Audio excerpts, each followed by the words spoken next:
सो रही थी क्या? कृतिका ने रात को 2 बजे अपनी बेस्ट फ्रेंड नेहा को फ़ोन पर बहकते हुए पूछा। नहीं, छत पर बैठकर तारे गिनते हुए तेरे फ़ोन का इंतज़ार कर रही थी, नेहा ने खींचते हुए कहा। अरे इतना गुस्सा क्यों कर रही है? कृतिका ने उसे मनाते हुए कहा। चल छोड़, अब तो तूने मेरी नींद खराब ही कर दी। लेकिन इतनी रात को तुझे फ़ोन करने की क्या आफत पड़ गई थी? सुबह तक का भी इंतज़ार नहीं कर सकी? आवाज़ से तो बहुत खुश लग रही है, नेहा ने आँख मसलते हुए पूछा। तरुण के साथ मूवी देखने आई थी, 9 से 12 का शो।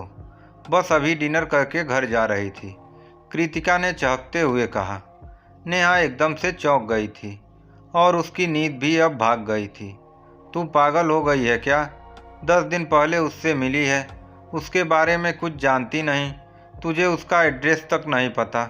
आज दोबारा उसके साथ मूवी, वह भी रात का शो। मैं रितेश को 7 साल से जानती हूँ, कॉलेज में साथ थे, शादी भी करेंगे, लेकिन फिर भी उसके साथ नहीं जाती। तुझे कब से समझा रही हूँ, पहले इस तरुण के बारे में अच्छे से जान तो ले। नेहा बिना रुके बोली जा रही थी। अरे नाराज मत हो, लेकिन क्या करूं, जब यह मिलने के लिए बोलता है तो मना ही नहीं कर पाती। इसकी तरफ पता नहीं इतना आकर्षित क्यों हूँ। कृतिका ने कहा। तुम मिल उससे, मुझे कोई दिक्कत नहीं है, लेकिन आधी रात को क्यों? तुझे कोई समस्या हुई तो मदद करने के लिए भी मम्मी पापा को सब बताना पड़ेगा।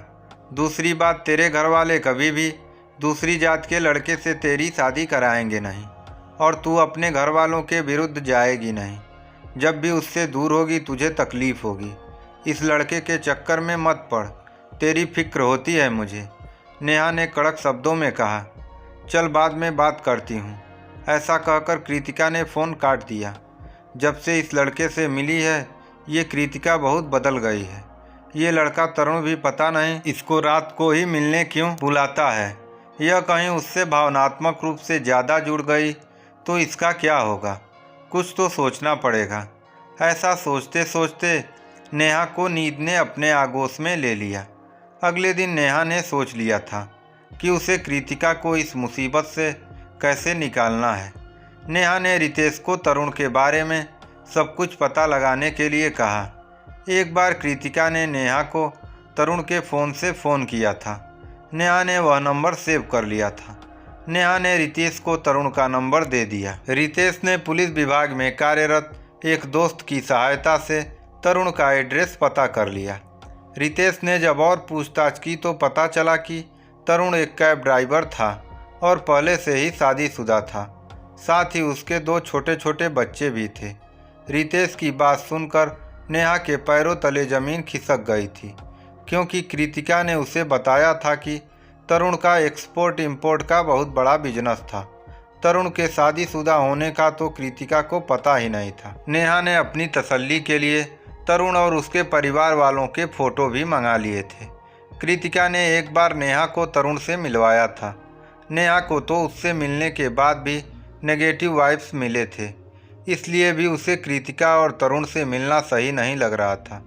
नेहा को अब यकीन हो गया था कि तरुण की नीयत में कुछ न कुछ खोट है। नेहा ने कृतिका को तुरंत फ़ोन किया और तरुण के बारे में सब कुछ एक सांस में बता दिया। लेकिन प्यार में अंधी कृतिका ने कहा, तरुण के साथ उसकी भाभी और बच्चे रहते हैं। भैया ऑफिस के काम से अक्सर बाहर रहते हैं, इसलिए वह कई बार बच्चों और भाभी को शॉपिंग आदि के लिए लेकर जाता है। वह बहुत ही अच्छा इंसान है, हमेशा सबकी मदद करता है। कृतिका, उसके अड़ोसी पड़ोसी सभी का यही कहना था कि तरुण अपनी बीवी बच्चों के साथ रहता है। उन्होंने उसके भैया का तो जिक्र तक नहीं किया। नेहा ने उसे समझाते हुए कहा, तुम तरुण की जासूसी करवा रही हो। तरुण तुम्हारे बारे में सही कहता है कि तुम मुझसे जलती हो। तुम मेरी कैसी दोस्त हो, तुम्हें मेरी थोड़ी सी खुशी बर्दाश्त नहीं हो रही। ऐसा कहकर फ़ोन काट दिया। नेहा ने उसे दोबारा फ़ोन करने की कोशिश की, लेकिन कृतिका ने अपना फ़ोन स्विच ऑफ कर दिया। नेहा अगले 2-3 दिन तक कृतिका को फ़ोन करने की कोशिश की, लेकिन उसने फ़ोन नहीं उठाया। नेहा उसके घर भी गई, लेकिन वहाँ पर वह नहीं मिली। कृतिका के पापा दूसरे शहर में नौकरी करते थे। उसकी मम्मी 2-3 महीने से वहीं गई हुई थी। कृतिका घर पर घरेलू सहायिका के साथ अकेले ही रह रही थी। शायद इस कारण भी वह इस लड़के तरुण से आराम से मिलजुल पा रही थी। कृतिका हमेशा से ही अपने मम्मी पापा के कठोर नियंत्रण में रही थी।